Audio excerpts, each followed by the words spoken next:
Imagina a un hombre encerrado en una celda fría, de madrugada, tiene las manos manchadas de tinta, no de sangre. No ha robado, no ha matado a nadie. Su crimen fue usar la palabra como arma. En unas horas, al amanecer, un guardia abrirá la puerta y lo llevará a un barco rumbo a un campo de prisioneros. No sabe si volverá a ver a su familia, no sabe si volverá a escribir, pero una cosa sí sabe: el nombre del hombre que ha firmado el decreto que lo convierte en enemigo interno de su propio país, presidente de la República, abogado como él, antiguo aliado, Gabriel González Videla, su rival, su espejo invertido. Ese prisionero que repite mentalmente cada frase de la última carta que alcanzará a enviar antes de subir al barco, se llama Volodya Teitelbaum.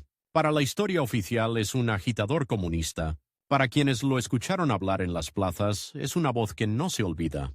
Para nosotros ahora, es un joven chileno de 30 y tantos años que tiene por delante unas pocas horas para decidir en qué cree, de verdad, en la seguridad de callar, o en la peligrosa fidelidad a sus ideas. Para entender cómo llegó hasta esa celda, hay que retroceder décadas, hay que regresar a una ciudad llena de polvo y barro, a un niño delgado que lee como si de eso dependiera su respiración. Chillán, sur de Chile, 17 de marzo de 1916. En una casa modesta entre acentos extranjeros y olor a sopa barata, nace Valentín Teitelbaum Volosky, el hijo de inmigrantes judíos, que huyeron del Imperio ruso buscando algo tan simple y tan difícil como un lugar donde no los persiguieran. En esa casa se hablan varias lenguas: el castellano de la calle, el yidis de la memoria, el ruso de los recuerdos dolorosos. El pequeño Valentín escucha historias de pogromos, de aldeas incendiadas, de soldados borrachos que golpean puertas en mitad de la noche. No ha vivido nada de eso, pero lo ve en los ojos cansados de sus padres. Aprende muy pronto una lección brutal: el poder, cuando no tiene freno, aplasta a los que no pueden defenderse. Esa imagen, la del Estado convertido en amenaza, no se le borrará jamás. Mientras otros niños corretean detrás de una pelota, él se pierde entre hojas impresas, libros usados, periódicos arrugados, panfletos que algún militante anónimo dejó olvidados. Cada frase es una ventana. Descubre que hay gente en otras partes del mundo que también se indigna ante la injusticia. Encuentra palabras nuevas: socialismo, revolución, proletariado. Para la mayoría son conceptos lejanos. Para ese muchacho enfermizo y obstinado comienzan a convertirse en brújula. Chillán no es una ciudad fácil para un niño judío hijo de inmigrantes. Las miradas torcidas, las bromas envenenadas, los chistes sobre rusitos y judíos son la banda sonora de su infancia, pero ahí se forma otra capa de su carácter: la terquedad. Si le cierran una puerta, busca la ventana. Si se ríen de su apellido, responde con un discurso. Si lo quieren meter en el molde del silencio, él lo rompe con palabras. Los padres sueñan con seguridad.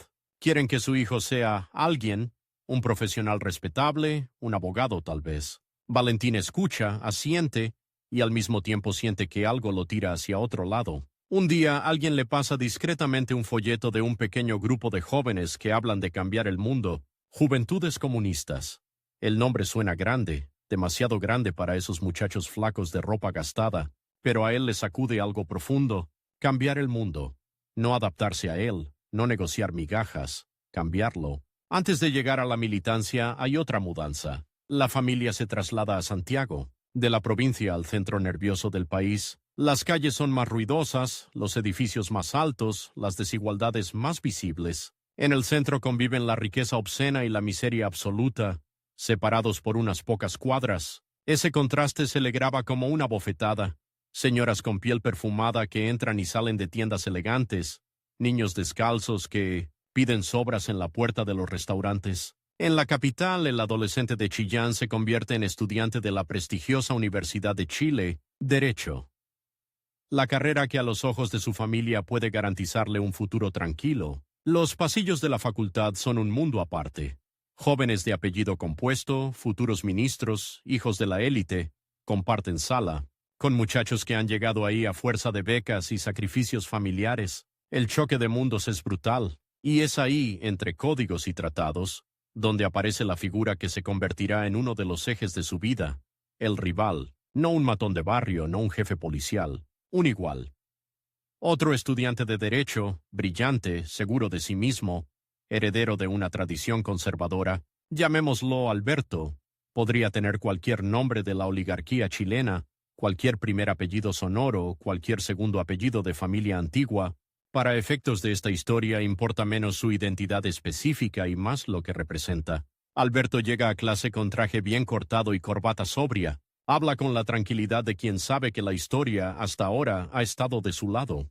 Cree en el orden, en la propiedad privada como sagrada, en un Chile que debe progresar sin cuestionar los privilegios. Lo dice con una sonrisa educada, con citas de autores franceses, con una cortesía afilada.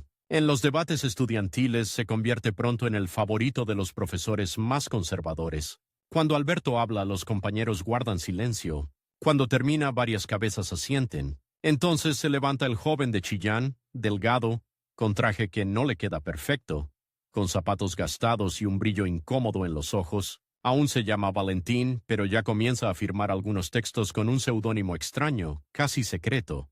Volodia. El nombre de su padre, el eco de Rusia, la marca de su origen. Ese será con el tiempo el nombre que recordará la historia. El primer choque entre ambos ocurre en una asamblea estudiantil. Tema: las huelgas obreras, la represión policial, la miseria en las salitreras del norte. Alberto defiende la necesidad de mantener el orden. Sugiere que los obreros han sido instigados desde afuera. Habla de agitadores profesionales. Lo hace con una lógica impecable, con tecnicismos jurídicos, con un tono casi amable. Cuando le toca hablar a Volodia, no tiene el aplomo teatral de su rival, pero tiene algo más peligroso: convicción. No se queda en las abstracciones. Cita nombres de obreros muertos, menciona niños que trabajan desde los 10 años, describe estómagos vacíos con una precisión que duele. No se limita a refutar, acusa. Pregunta en voz alta, mirando directamente a Alberto: ¿de qué sirve el derecho si solo protege a los que ya tienen todo? El auditorio se estremece. No es un ataque personal, aunque lo parezca. Es el inicio de una competencia que va mucho más allá de dos estudiantes discutiendo en un aula. Es el choque entre dos proyectos de país, y ese choque, esa rivalidad, se repetirá una y otra vez, con distintos nombres y rostros, a lo largo de la vida de Volodia, en tribunales, en el Congreso, en medios de comunicación, en la clandestinidad. Mientras los debates universitarios suben de temperatura, afuera el mundo también arde. El ascenso del fascismo en Europa, la Guerra Civil Española, las noticias de campos de concentración, los ecos de Hitler y Mussolini, retumban en los periódicos que él devora cada mañana. Para un joven judío de izquierda no son solo titulares lejanos, son señales de alerta. La historia que expulsó a su familia de Rusia puede repetirse, con otros uniformes, en cualquier parte. En ese contexto, su aproximación al Partido Comunista de Chile deja de ser una simple curiosidad intelectual y se vuelve un compromiso. Primero asiste a reuniones pequeñas, casi clandestinas. Después escribe notas para publicaciones obreras. Más tarde ingresa formalmente a las Juventudes Comunistas. La transición de estudiante aplicado a militante es un giro que inquieta a su familia. ¿Por qué arriesgar un futuro estable? ¿Por qué buscarse problemas con el Estado? Pero para él el verdadero riesgo es otro: traicionarse a sí mismo. La idea de usar la ley para defender al poder y no a los débiles le resulta insoportable. Comienza a soñar con otra cosa: un derecho al servicio de la justicia social. Y la militancia ofrece algo muy poderoso: pertenencia. Por primera vez no se siente solo en su indignación.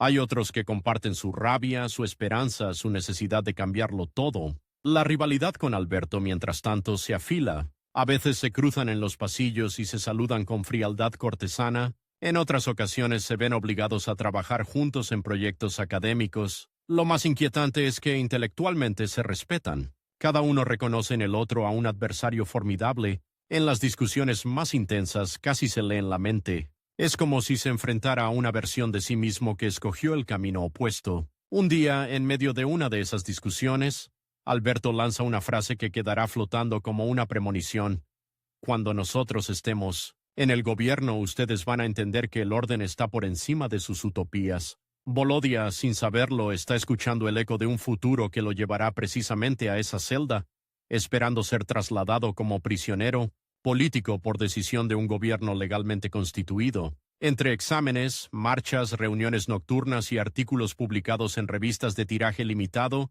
su nombre comienza a sonar en Mimet Saketay, círculos intelectuales y políticos. No es solo el joven abogado, es también el escritor que se obsesiona con las vidas de otros. La literatura entra en su vida no como evasión, sino como otra forma de luchar. Descubre que contar historias puede ser tan subversivo como organizar una huelga.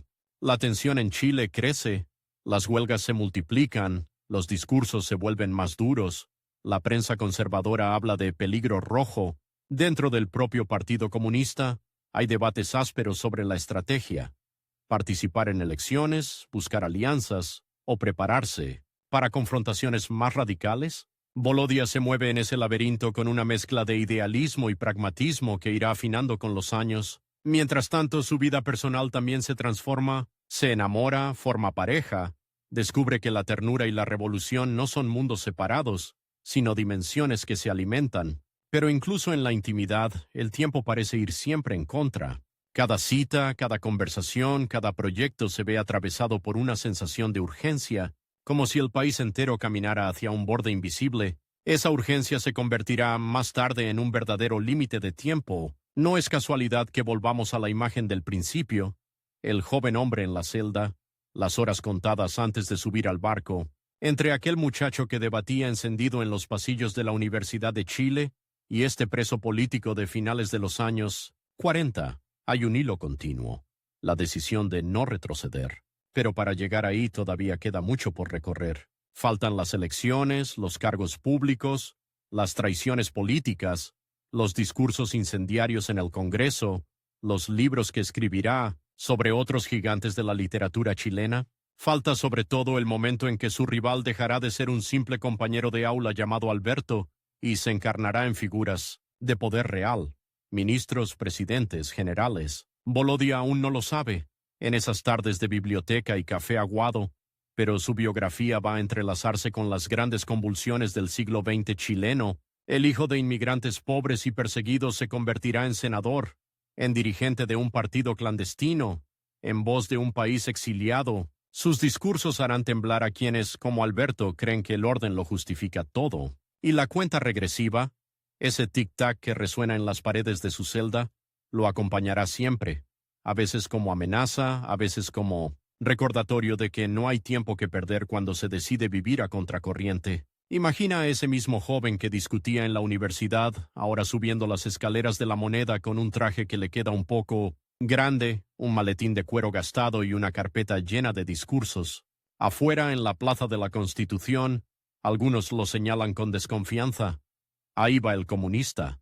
Otros lo miran con un destello de esperanza: por fin uno de los nuestros llega adentro. Él, que todavía afirma algunas cosas como Valentín y otras como Volodya, sabe perfectamente que ese edificio blanco no fue construido para gente como él, pero está entrando igual, y no como visitante, sino como parte de la alianza que, en teoría, va a cambiar el país. Chile, segunda mitad de los años 30, el planeta entero parece una caldera a punto de estallar. En España, la República se desangra frente a las tropas de Franco. En Europa, Hitler y Mussolini dan forma a una pesadilla que tiene banderas, marchas y campos de concentración. La palabra fascismo deja de ser una idea lejana. Para un joven comunista judío en un país del fin del mundo, esa combinación es algo más que un titular. Es una amenaza personal. En Chile, el Frente Popular comienza a tomar forma.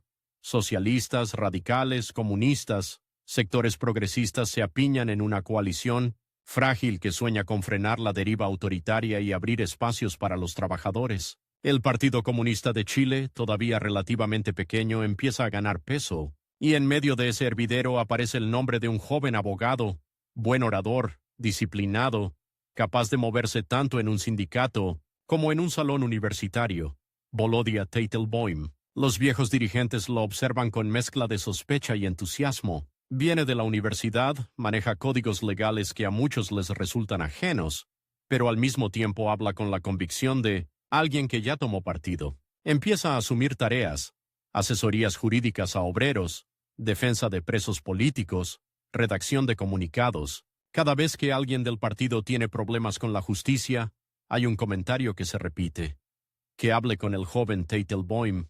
Él sabe moverse en esos tribunales. Su doble vida comienza a consolidarse: de día abogado, de noche militante y escritor. En los cafés de Santiago se queda hasta tarde hablando con obreros del carbón, con estudiantes, con otros intelectuales de izquierda, se forman lazos con figuras que luego serán centrales en la cultura chilena, descubre que la palabra escrita puede ir más lejos que cualquier mitin. Escribe crónicas, ensayos breves, poemas que circulan en revistas modestas pero intensamente leídas en los círculos de izquierda. Mientras tanto, su antiguo rival universitario, aquel Alberto de apellido compuesto, también avanza en su carrera, se convierte en asesor de políticos conservadores, escribe columnas en diarios tradicionales, aparece en fotografías junto a senadores de traje impecable. En las tertulias de la élite se refieren a él como un muchacho muy preparado con un futuro brillante. A veces en los pasillos de tribunales se cruzan, se saludan con un apretón de manos breve, casi frío. El contraste es brutal. Uno llega acompañado de obreros que lo esperan en la puerta. El otro sale a almorzar con notarios y empresarios. El ambiente político chileno se polariza aún más. En 1938, el golpe conocido como la Matanza del Seguro Obrero deja decenas de jóvenes nacionalsocialistas chilenos acribillados en pleno centro de Santiago. La sangre en las escaleras del edificio se seca rápido, pero el mensaje queda. El Estado está dispuesto a matar cuando se siente amenazado. Para Volodya, esa imagen se superpone con los relatos de pogromos en Rusia que escuchó de niño. El poder sin freno vuelve a mostrar su rostro. En medio de esa tensión, el Frente Popular llega al gobierno con Pedro Aguirre Cerda. Por primera vez, los comunistas acceden a espacios de influencia institucional que antes parecían impensables. No son mayoría, pero su apoyo es decisivo. Comienzan a entrar en ministerios, direcciones, asesorías. Hay una palabra que se repite con frecuencia en aquellas reuniones: oportunidad.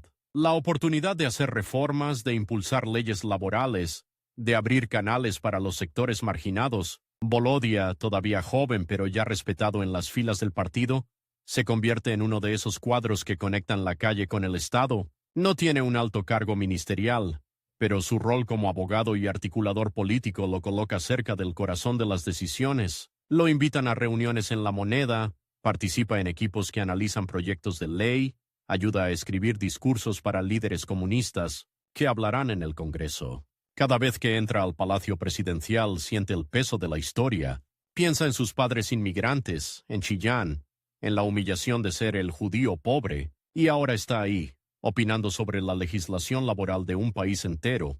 Pero también siente otra cosa: la sospecha permanente. Los funcionarios más conservadores, los burócratas que ven al comunismo como una enfermedad extranjera, lo miran con recelo.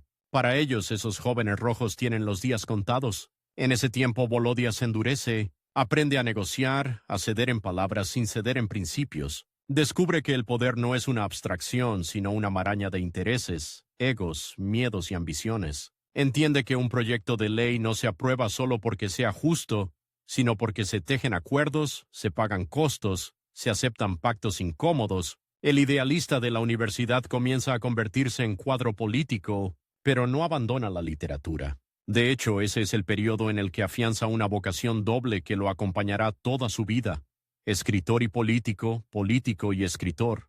Como si necesitara ambas identidades para no romperse, empieza a perfilar su mirada sobre otros autores chilenos, en especial sobre un poeta que se convertirá en su amigo y figura central de su obra futura, Pablo Neruda. Los encuentros con Neruda son una mezcla de camaradería militante y fascinación literaria. Escuchar al poeta recitar versos sobre el mar y la revolución le confirma algo que ya intuía. El arte también es un campo de batalla. En las noches, en su pequeño escritorio, escribe perfiles, notas, observaciones sobre la vida cultural chilena, mientras al mismo tiempo recibe llamadas sobre reuniones del partido, huelgas, persecuciones. Esa tensión entre el papel y la calle le da un ritmo de vida casi insoportable, pero adictivo. Cada día parece demasiado corto. El reloj se convierte en enemigo, no alcanza el tiempo para todo lo que quiere hacer. Y entonces llega el gran giro. La Segunda Guerra Mundial entra en su fase más brutal, y el mundo entero se ve obligado a tomar posición. En Chile, los debates sobre el fascismo, la Unión Soviética, la democracia liberal adquieren un tono febril. El Partido Comunista, alineado con Moscú, vive su propio vaivén. Primero el pacto germano-soviético siembra dudas, luego la invasión nazi a la URSS restablece la imagen heroica de los soviéticos que resisten en Stalingrado. En esos años, la figura de un político chileno empieza a crecer dentro de la constelación de la izquierda y el centro.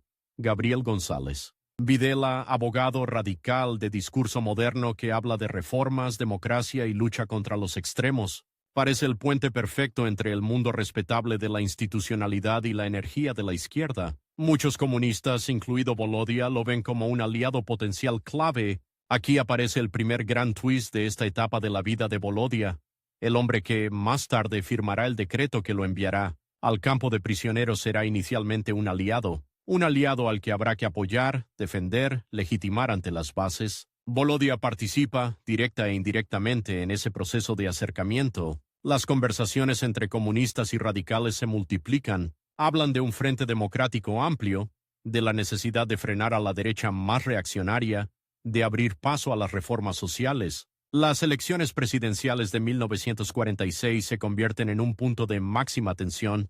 El tiempo corre. En los locales del Partido Comunista la consigna es clara. Hay que movilizarlo todo. Volodya recorre sindicatos, universidades, poblaciones populares. Habla, convence, responde preguntas difíciles. No promete el paraíso, pero sí un avance real. Un gobierno con el que se pueda trabajar, en el que los comunistas tengan voz. Las noches de campaña son largas y cargadas de adrenalina. En cada mitin, el reloj corre en contra. Hay una fecha inamovible, el día de la elección. Y antes de que llegue, hay que visitarlo todo, convencer a los indecisos, disputar la narrativa a la derecha que habla de peligro rojo. Volodya se convierte en una especie de corredor de fondo político. Duerme poco, come mal, pero sostiene el ritmo con una mezcla de café, convicción y rabia contenida. En uno de esos actos, mientras se baja de una tarima improvisada, lo intercepta un rostro conocido de su pasado universitario. Es Alberto, su antiguo rival. Lo ve algo más envejecido, con arrugas tempranas de quienes pasan la vida en escritorios llenos de expedientes. El traje sigue siendo impecable. El apretón de manos es breve. Así que ahora andas recorriendo poblaciones, dice Alberto con una sonrisa que mezcla ironía y lástima. No deja de ser curioso. Tanto estudio para terminar agitando banderas. Volodya responde sin subir el tono. Y tú, tanto estudio para defender que nada cambie. La frase queda flotando unos segundos. Alberto, antes de irse hacia el lado donde lo espera un grupo de políticos conservadores, lanza una advertencia envuelta en elegancia.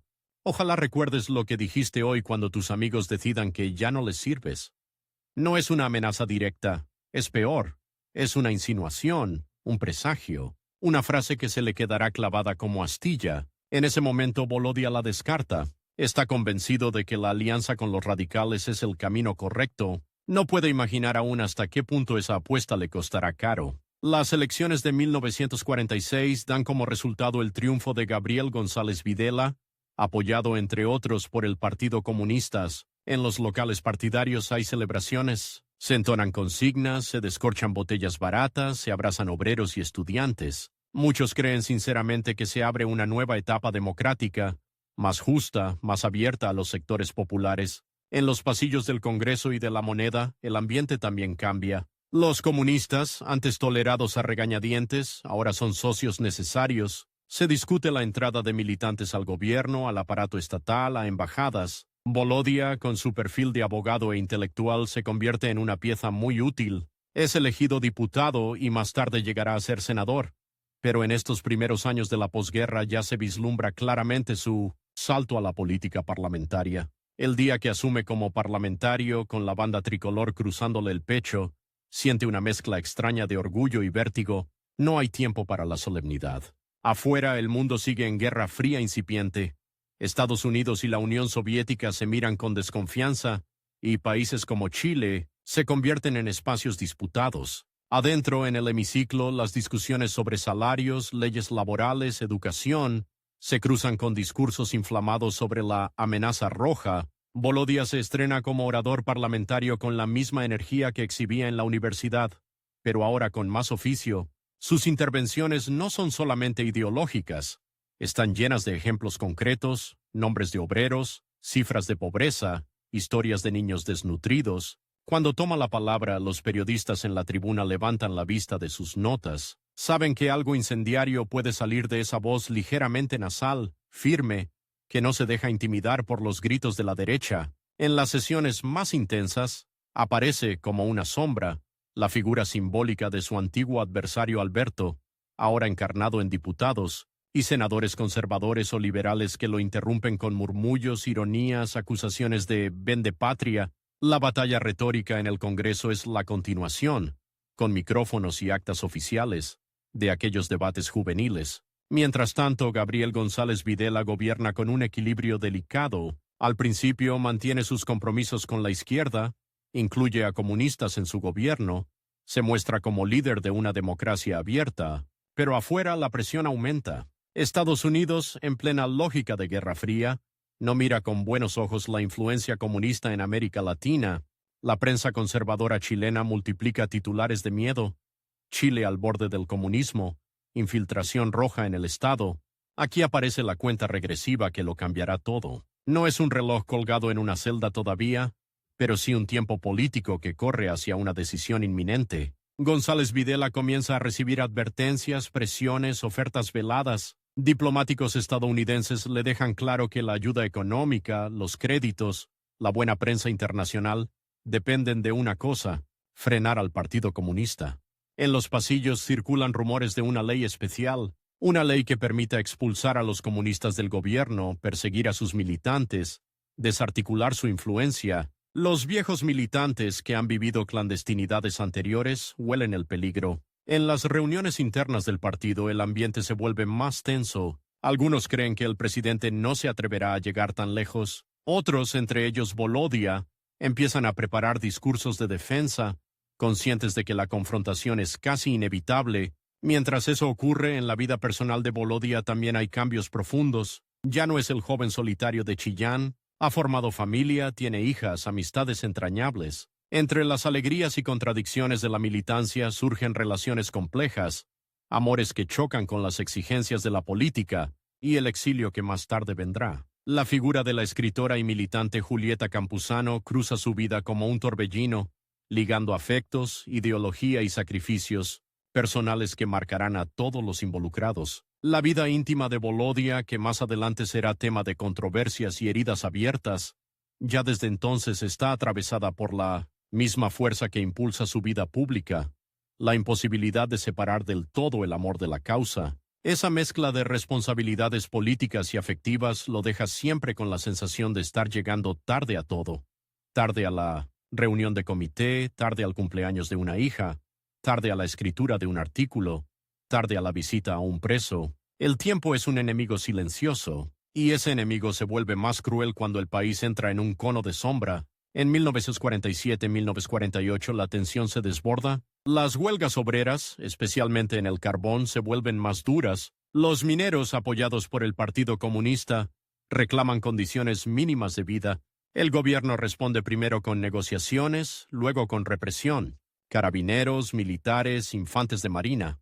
La presencia armada en los centros de trabajo se vuelve habitual. Los diarios de derecha hablan de subversión, de plan soviético, de Chile en peligro. Dentro de la moneda la balanza se inclina. Gabriel González Videla toma una decisión que cambiará la vida de miles de chilenos, y la de Volodya en particular.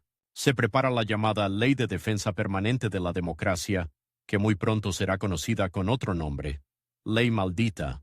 Su objetivo real, más allá de cualquier eufemismo, es ilegalizar al Partido Comunista, expulsarlo del escenario legal, borrar a sus militantes de los registros electorales, perseguirlos judicialmente. En el Congreso, el debate sobre esa ley es de una ferocidad histórica. Volodya, como parlamentario comunista, se prepara para uno de los discursos más decisivos de su vida. Sabe que está hablando contra una mayoría que ya tiene una decisión tomada. Sabe que muchos de sus colegas, que hasta hace poco compartían cafés y bromas, están a punto de votar una ley que lo convertirá en proscrito. Sabe sobre todo que el tiempo se agota. Hay una fecha para la votación y después de esa fecha nada será igual. La noche anterior a la sesión clave apenas duerme, repasa argumentos, cifras, citas legales. Pero lo que realmente pesa en su mente no son los tecnicismos, sino las imágenes de los rostros que esa ley condenará. Obreros, estudiantes, campesinos, mujeres que a duras penas han conseguido organizarse. Cuando amanece, Santiago tiene un aire pesado, como si supiera lo que se está decidiendo detrás de los muros del Congreso. En el hemiciclo, la sesión es larga, cargada de intervenciones histéricas, acusaciones cruzadas, discursos que hablan de salvar la democracia de sus enemigos internos. Cuando le dan la palabra a Volodya, el murmullo baja unos segundos. Él toma aire, mira alrededor y comienza. No hace un discurso frío. Habla con una intensidad que mezcla indignación y tristeza. Denuncia la traición del presidente, la cobardía de quienes se arrodillan ante la presión extranjera, la hipocresía de llamar defensa de la democracia a una ley que destruye el pluralismo. No ahorra nombres.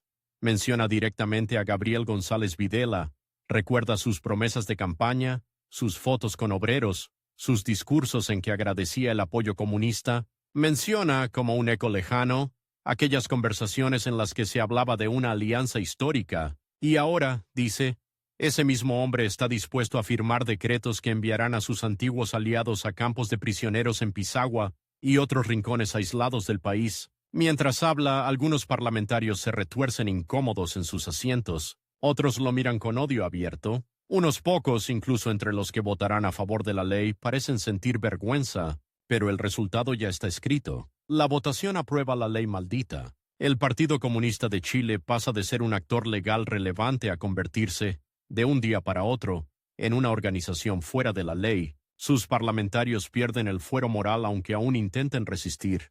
Pronto perderán también la libertad física. Y así, con esa votación, el reloj político se convierte en reloj carcelario. Comienza la cacería.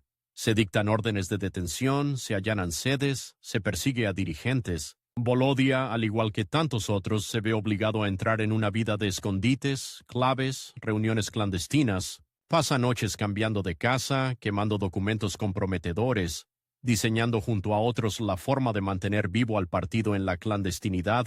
La tensión constante, el miedo a la delación, la posibilidad de una redada en cualquier momento, convierten cada día en un desafío al tiempo. Hay que moverse antes de que lleguen, hay que publicar un manifiesto antes de que cierren la imprenta, hay que organizar un comité de resistencia antes de que detengan a sus miembros. El tiempo ya no es solo un recurso escaso, es un arma, y generalmente está en manos del enemigo. El enemigo ya no es solo la derecha abstracta o el viejo rival universitario Alberto, convertido en pieza más de la maquinaria conservadora. Ahora el enemigo principal, el rostro que encarna la traición, es Gabriel González Videla, abogado, radical, presidente de la República, ex-aliado Espejo Invertido. Ambos vienen del mundo del derecho, ambos conocen la letra de la Constitución, uno la usa para perseguir, el otro para tratar de defender a los perseguidos. En esa cuenta regresiva hacia el encierro hay un momento especialmente brutal. Una noche, mientras se esconde en una casa amiga,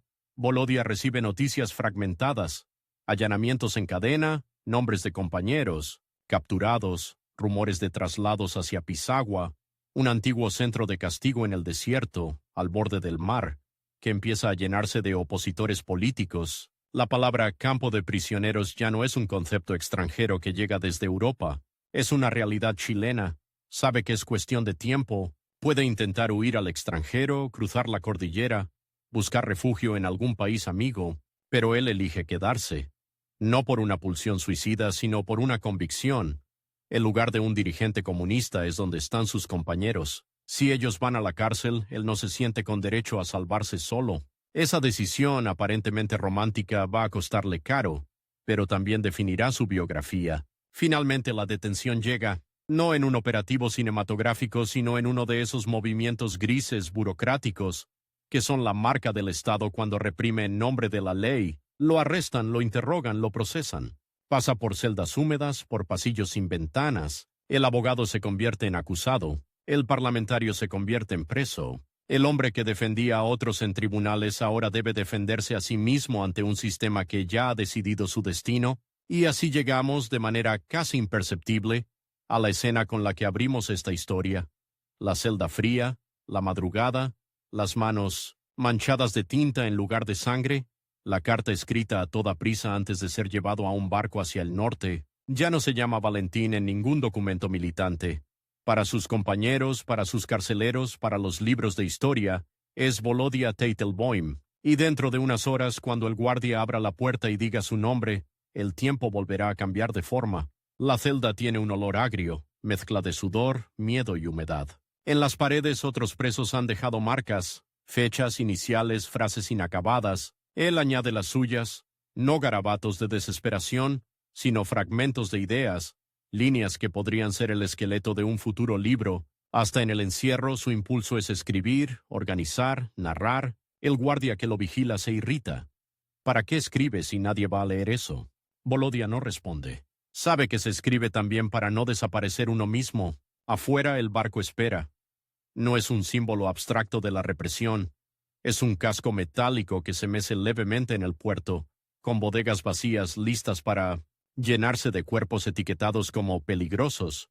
El mar de Chile, que en los poemas de Neruda es infinito y libertario, esa mañana está convertido en corredor de castigo. El viaje hacia Pisagua será corto en tiempo, pero marcará un antes y un después en la vida de todos los que suban a bordo. Antes de partir le permiten enviar una carta, una sola. Tiene que elegir bien las palabras, los destinatarios, el tono. En ese papel doblado se condensa todo: el amor a los suyos, la explicación política, la promesa de que no se rendirá. Mientras escribe, el reloj corre. Un guardia impaciente mira por la mirilla, golpea la puerta para apurarlo. No puede extenderse demasiado, no puede contar todo, pero sí puede dejar claro algo. No se siente derrotado, se siente parte de una continuidad. Sabe que su pelea no termina en esa celda, ni en ese barco, ni en ese campo de prisioneros. Lo que aún no imagina, mientras dobla la carta y la entrega con la mirada fija, es que este será solo uno de los muchos encierros de su vida. Vendrán otros: la clandestinidad, el exilio, la dictadura militar, los años en que su partido será perseguido una y otra vez.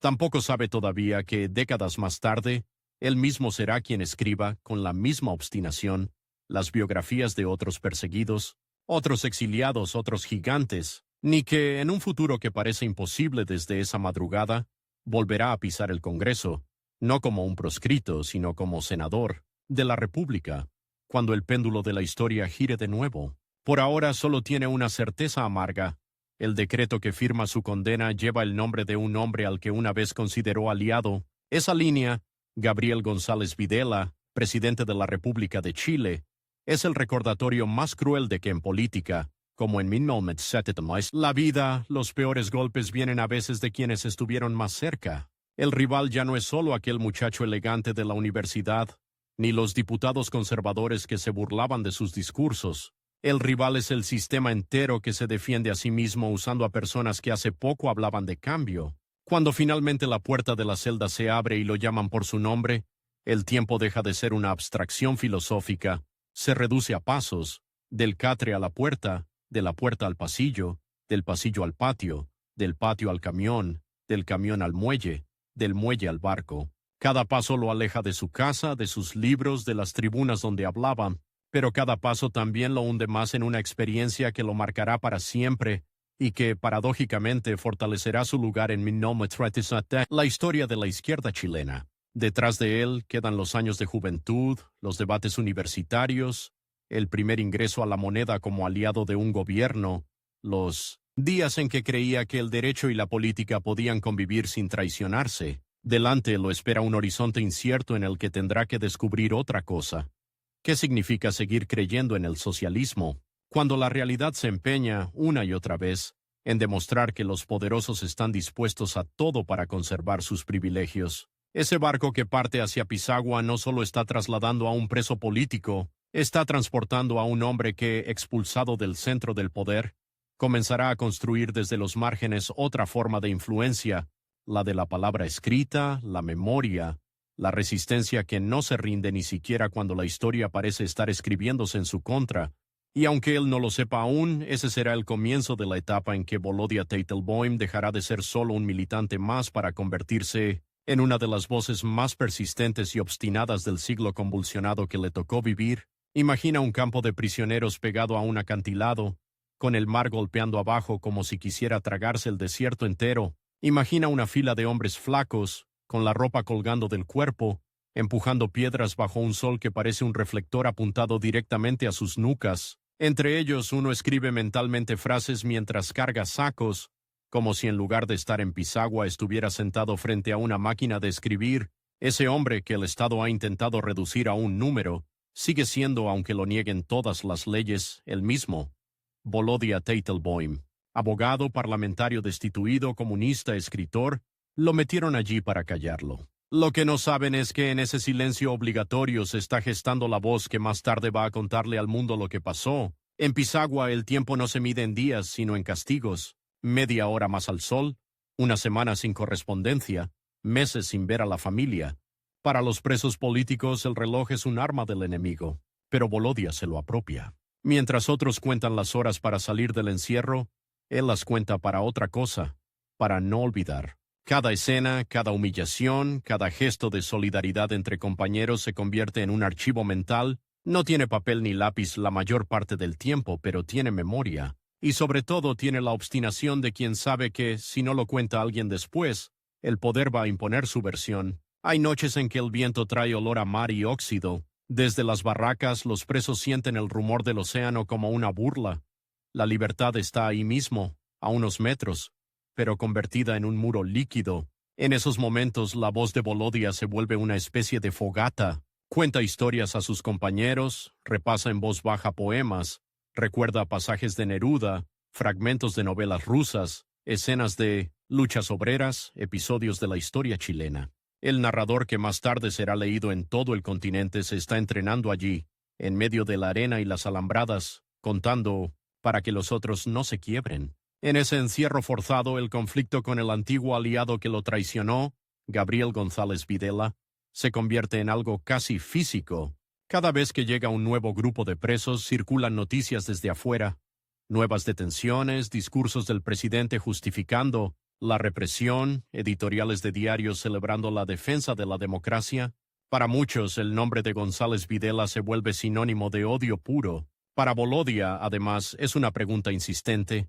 ¿Cómo alguien que habló el mismo lenguaje de reformas, de justicia, de derechos, pudo terminar firmando los decretos que llenan este campo?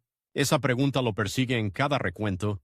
Cuando los guardias los alinean con fusiles al hombro y gritos secos, lo persigue cuando un compañero enferma y no recibe atención. Lo persigue cuando mira las caras de jóvenes que, como él años atrás, soñaban con cambiar el país desde el Congreso y ahora están marcados como delincuentes. En el fondo, el conflicto con el presidente no es solamente político, es una batalla narrativa. González Videla intenta imponer su relato, salvar a Chile del totalitarismo. Volodya entiende que si algún día sale de ahí, su misión será desmontar esa versión, palabra por palabra. El tiempo en Pisagua es una paradoja cruel. Parece infinito, pero también está atravesado por una cuenta regresiva silenciosa.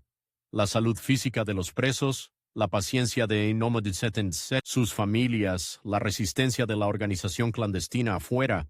Cada semana que pasa, un compañero se debilita, una familia vende sus últimas pertenencias para mandar un paquete, una red de apoyo, corre más riesgo de ser descubierta. El reloj no solo mide el sufrimiento, mide también el aguante. ¿Quién cede primero? ¿El preso, el partido, el gobierno, la opinión pública? En medio de todo aparece un eco lejano que lo conecta con su antigua vida de abogado. Visitas de comisiones de derechos humanos incipientes, algunos parlamentarios valientes que exigen explicaciones, cartas de intelectuales extranjeros.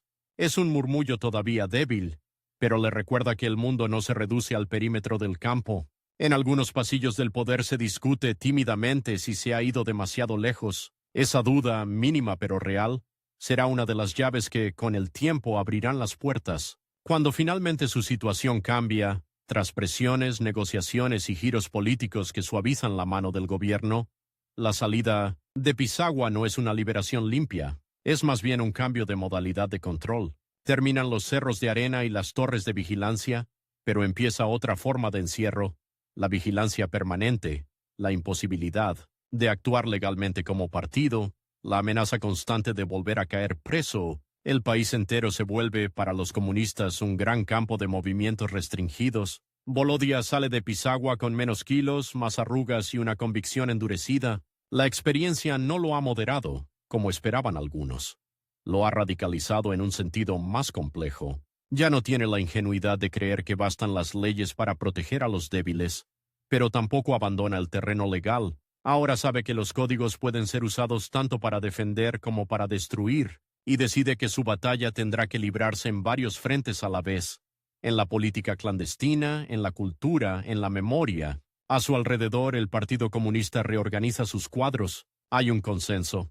La represión no los eliminó, pero les dejó una lección brutal sobre la fragilidad de los acuerdos con el centro político. Muchos miran con desconfianza cualquier intento de alianza con fuerzas moderadas. El nombre de González Videla queda inscripto como advertencia histórica. Sin embargo, la vida sigue, y la política chilena no se congela. Nuevas corrientes, nuevos liderazgos, nuevas generaciones empiezan a empujar desde abajo. En esos años de semilegalidad y vigilancia, Volodya consolida otra faceta que ya venía desarrollando, pero que ahora se convierte en tabla de salvación: su trabajo literario y ensayístico. No se trata solo de escribir por escribir.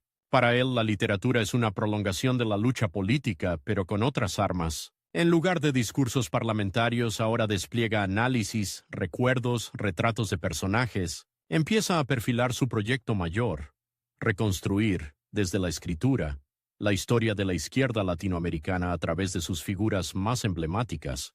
Pablo Neruda se vuelve un eje central en esa empresa, no solo porque compartan militancia, sino porque el poeta encarna una paradoja similar: artista de fama mundial y, al mismo tiempo, hombre comprometido con un partido perseguido. Entre los dos se establece una complicidad que mezcla camaradería militante y diálogo intelectual. Hablan de política, sí, pero también de formas, de ritmos, de cómo contar el dolor sin caer en la retórica vacía. En las sobremesas donde se cruzan botellas de vino barato y manuscritos llenos de tachaduras, Volodya escucha historias que luego se transformarán en capítulos de sus biografías políticas. Neruda le habla de España, de la guerra civil, de su paso por México. Otros militantes cuentan sus experiencias en huelgas, cárceles, exilios. Él absorbe, anota, guarda.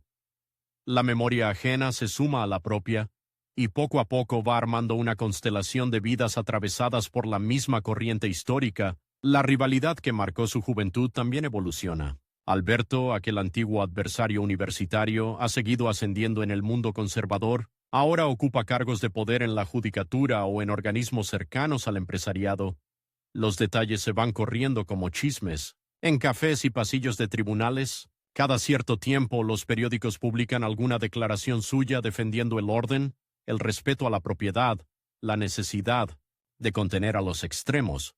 Para muchos lectores es simplemente una voz seria entre tantas. Para Volodya es un recordatorio viviente de la otra ruta posible, la del talento jurídico puesto al servicio del statu quo. Aunque no se crucen ya cara a cara con frecuencia, la competición simbólica entre ambos sigue activa. Uno se dedica a pulir dictámenes y aplaudir leyes de seguridad. El otro se empeña en desnudar, con palabras afiladas, las mismas estructuras que su rival protege. En cada artículo que publica, en cada intervención en una reunión clandestina, hay un eco de aquellos duelos en la facultad. Dos visiones del país golpeándose una vez más, ahora a través de libros, editoriales y resoluciones ministeriales. El país, mientras tanto, entra en una nueva fase de agitación. Surgen movimientos sociales urbanos, sindicatos más organizados, grupos estudiantiles que miran con admiración las revoluciones triunfantes. En otros rincones del mundo, la revolución cubana estalla como un trueno en 1959, y su onda expansiva llega con fuerza hasta Chile. Las fotos de Fidel y el Che empiezan a circular en murales, panfletos, murales improvisados. Para la juventud de izquierda, Cuba es la demostración viviente de que un pequeño país puede desafiar a un gigante. Volodya observa este proceso con una mezcla de entusiasmo y cautela.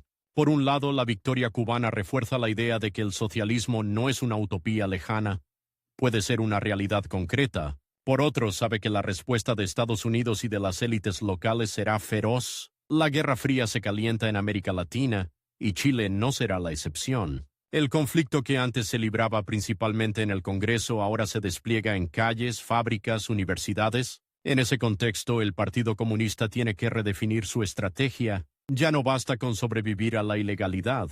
Hay que decidir cómo intervenir en un escenario donde aparecen nuevas izquierdas, algunas más radicales, otras más difusas. Surgen tensiones internas, debates sobre la vía armada o la vía institucional, sobre el papel de los partidos tradicionales, sobre la relación con la Unión Soviética. Volodya, que se ha ganado un lugar en la dirección del partido, se ve arrastrado al centro de esas discusiones. La presión del tiempo reaparece, esta vez con otro rostro. No se trata de horas de encierro, sino de años críticos para definir el rumbo. Cada coyuntura se vive como si fuera la última oportunidad. Si no avanzamos ahora, la derecha se consolidará para siempre.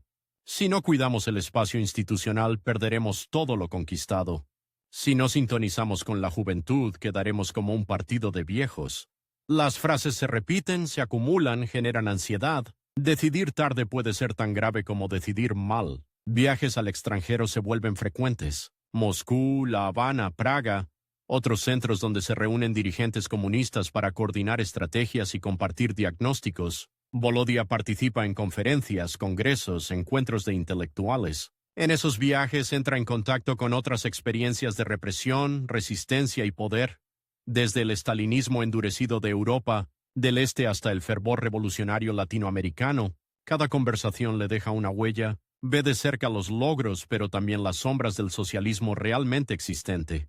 Dogmatismos, jerarquías rígidas, silencios incómodos ante errores propios. Ese contraste lo obliga a una gimnasia mental constante. ¿Cómo defender la idea de socialismo sin tragarse todo lo que viene desde arriba?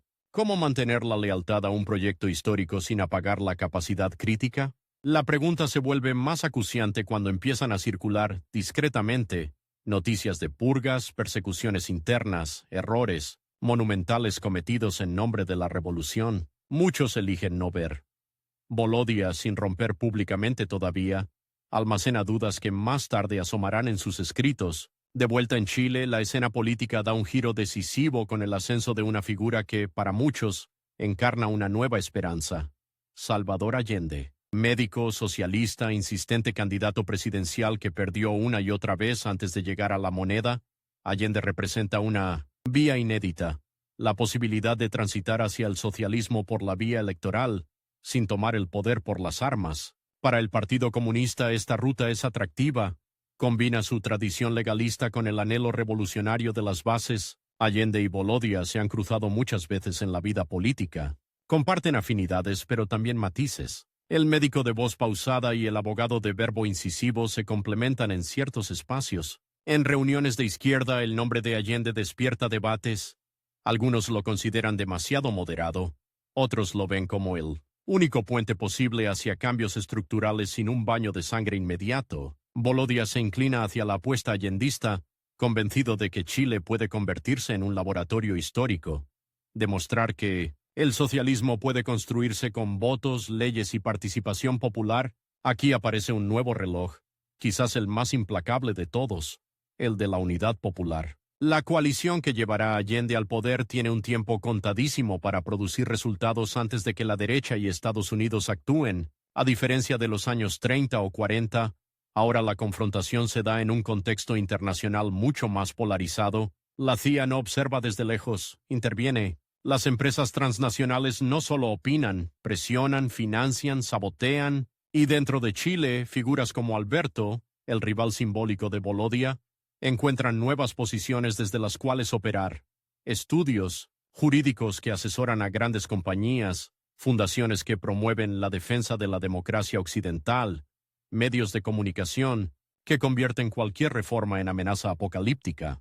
Cuando la Unidad Popular triunfa en 1970 y Salvador Allende asume la presidencia, muchos en la izquierda sienten que el péndulo de 1970, la historia finalmente se inclina a su favor. Las imágenes de la moneda abierta al pueblo, las reformas agrarias, la nacionalización del cobre, las tomas de fábricas, los cordones industriales generan un clima de euforia política. Volodia, ahora figura madura en el Partido Comunista, se ve de nuevo en el centro de un proceso histórico que, esta vez, parece surgir directamente de las urnas. Su rol combina la dimensión orgánica, discusiones estratégicas, líneas políticas, alianzas, con una creciente presencia como intelectual de la Unidad Popular. Escribe artículos, participa en debates, aparece en paneles radiales, pronuncia charlas en sindicatos y universidades. Su voz busca construir un relato que sostenga el proyecto allendista, un socialismo democrático, plural,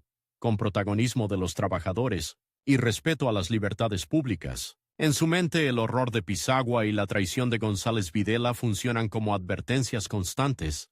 Hay que blindar a la revolución de un nuevo golpe desde adentro del sistema, pero sus adversarios también aprenden. La derecha, los sectores más conservadores de la democracia cristiana, la embajada estadounidense, los grandes conglomerados económicos, se alinean en una ofensiva multifacética: sabotajes económicos, desabastecimiento planificado, huelgas patronales, campañas mediáticas que presentan a Allende como un tirano en ciernes. Detrás de muchos de esos movimientos hay rostros conocidos de la vieja élite, abogados y políticos que, como Alberto, dominan los resortes legales e institucionales que pueden hacer naufragar cualquier reforma. En ese clima, cada día del gobierno de la Unidad Popular se vive como un capítulo de cuenta regresiva. Hay fechas marcadas, elecciones parciales, votaciones clave en el Congreso, intentos de golpe fallidos. El 29 de junio de 1973, el Tancazo, un intento de sublevación militar,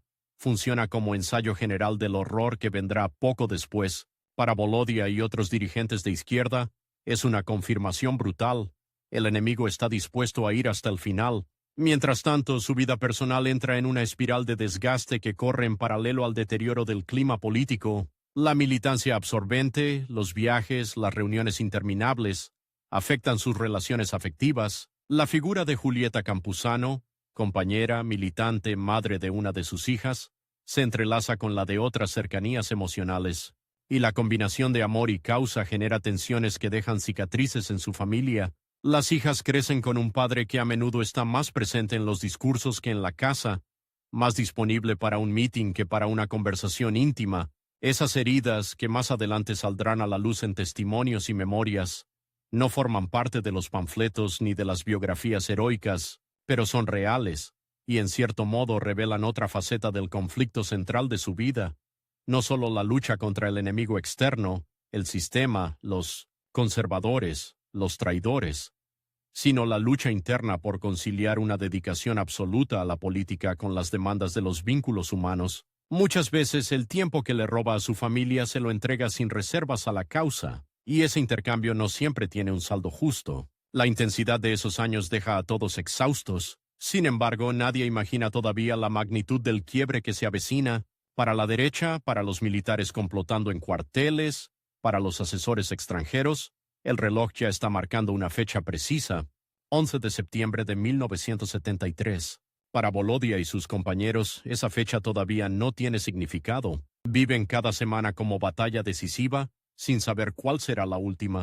En esas vísperas, el enfrentamiento simbólico con su viejo rival adopta un nuevo rostro. Los diarios publican cartas de juristas preocupados por el quiebre institucional, que en realidad preparan el terreno legal para justificar la intervención militar. Se redactan informes donde se acusa al gobierno de Allende de violar la Constitución, de atentar contra la separación de poderes, de generar un clima de guerra interna. Entre los firmantes no es difícil imaginar la firma de alguien como Alberto, pulcra, perfectamente alineada con el coro que reclama orden frente al caos. Mientras un sector de la sociedad afina su argumentario para legitimar lo que viene, Volodya trabaja contrarreloj del otro lado, impulsando defensas jurídicas, llamados a la unidad, intentos de alianza con sectores democráticos que no quieren un golpe. En su memoria, el recuerdo de la ley maldita y de la persecución bajo González Videla funciona como advertencia viva. Ya vio antes cómo se puede usar el lenguaje de la defensa de la democracia para destruirla desde dentro. Esta vez promete no subestimar la amenaza, pero quizás el tiempo ya se ha inclinado demasiado hacia un lado. Cuando el 11 de septiembre amanece con tanques en las calles y aviones sobrevolando Santiago, la historia deja de ser un debate ideológico para convertirse en sobrevivencia pura. La radio transmite ultimátums militares, la moneda se convierte en un objetivo de guerra. Salvador Allende decide quedarse en el Palacio Presidencial, arma en mano, para vivir su último acto de lealtad al cargo. Volodya y tantos otros, en distintos puntos de la ciudad, intentan entender qué pueden hacer ante una maquinaria militar decidida a todo. En esos minutos vertiginosos, el conflicto que ha marcado la vida de Volodya alcanza un clímax brutal. La alianza entre las élites económicas, sectores políticos tradicionales, la oficialidad militar y los intereses extranjeros derrota, por la fuerza, el experimento más ambicioso de su generación. Por segunda vez en su vida, ve cómo un proyecto en el que ha apostado todo es demolido a golpes de decreto, balas y detenciones masivas. Pero esta vez no se trata solo de ilegalizar un partido, Se trata de rediseñar el país entero bajo una bota. La dictadura de Augusto Pinochet no será un episodio más de represión. Será una maquinaria sistemática que combinará tortura, desapariciones, exilio, censura, reorganización económica radical. Para alguien con la trayectoria de Volodya, el mensaje es claro desde el primer día. No hay lugar para él en el Chile que se está inaugurando. Se lo busca, se lo persigue, se lo obliga a optar entre la clandestinidad y la muerte. Y una vez más, como en los años de la ley maldita, debe decidir si se queda bajo tierra o cruza la frontera. Esta vez, el partido y las circunstancias empujan hacia el exilio. El tiempo vuelve a cambiar de textura. De las horas interminables de la prisión en Pisagua, a los días frenéticos del gobierno de 1970, la unidad popular, a la urgencia desesperada de encontrar un avión, un salvoconducto, una embajada amiga. Cada minuto de indecisión puede significar la diferencia entre escapar y caer en una lista negra, mientras se esconden militantes, se queman documentos, se destruyen listas de contactos, se difumina la estructura visible del partido. Una idea empieza a tomar forma en la mente de Volodya. Si logra salir con vida, su misión no será solamente rearmar políticamente al Partido Comunista en el exterior, será también contar con una precisión casi quirúrgica lo que está ocurriendo, convertir su biografía y la de sus compañeros en un contrarrelato frente a la versión oficial de los vencedores. Ese es el puente tenso que une la etapa que hemos seguido hasta aquí con la que vendrá después. La vida de Volodya como dirigente, en el exilio como testigo y narrador central de la tragedia chilena, como parlamentario que, contra todo pronóstico, regresará al Congreso cuando la dictadura caiga, pero en este punto de la historia todavía no hay certezas, solo un reloj implacable marcando el tiempo entre el último eco de los discursos de Allende y el estampido de las bombas sobre la moneda. En ese intervalo ínfimo donde un país cambia de piel a balazos, se cierra un ciclo vital para Volodya Teitelbaum, el del joven abogado, que creyó en las alianzas con el centro, el del preso de Pisagua que descubrió el poder de la memoria, el del militante que apostó por la vía democrática al socialismo, el del dirigente que vio cómo los mismos sectores que siempre lo odiaron volvían a ganar, esta vez con uniforme y fusil. Lo que sigue será otra historia, con otros escenarios, otros aliados, otros enemigos. Pero nada de lo que vivirá después puede entenderse sin este tramo de su vida en que cada decisión se tomó a contrarreloj y cada derrota se escribió no solo en leyes y golpes de Estado, sino también en la piel, en las cárceles, en las familias quebradas y, sobre todo, en las páginas que él mismo empezará a llenar compulsivamente para que nadie pueda decir, décadas más tarde, que no sabía, que no entendía, que no vio venir lo que pasó. Imagina a un hombre que vuelve a su país después de 17 años de dictadura y descubre que, aunque las calles llevan los mismos nombres, el país ya no es el mismo. Imagina que ese hombre fue expulsado, perseguido, condenado a muerte en ausencia, y ahora entra por el aeropuerto con un ramo de flores en la mano, mientras al otro lado de la ciudad, su viejo rival, elegante y sereno, explica por televisión que Chile debe mirar hacia adelante sin revanchas. Uno regresa del exilio con una maleta llena de papeles, el otro nunca se fue, y llenó el vacío con leyes, negocios, prestigio. A Volodya Teitelbaum le quedan pocos años, poco aire, poco tiempo, pero tiene algo que su adversario no, una historia que el país necesita escuchar antes de que sea demasiado tarde. El exilio termina, pero no de golpe. Empieza a resquebrajarse desde antes del plebiscito de 1988, en esas noches en que Volodya, viviendo fuera de Chile, escucha por radio las campañas del no y del sí como si fueran mensajes desde otro planeta. Tiene más de 70 años y siente, con una mezcla de impaciencia y angustia, que el reloj corre en contra. Sabe que si la dictadura se prolonga, tal vez nunca vea su tierra de nuevo. Pero también sabe que volver no será simplemente regresar a casa. Será entrar en una batalla nueva, más sutil por el sentido de lo ocurrido. Mientras la oposición se reorganiza, mientras las protestas en Chile aumentan y la imagen internacional de Pinochet se deteriora, la figura de Volodya en el exterior se consolida como una de las voces más reconocibles del exilio chileno. Habla en foros, participa en congresos, escribe ensayos, impulsa campañas de solidaridad, pero en las noches, esas noches largas en Moscú, en La Habana, en Roma, hace otra cosa.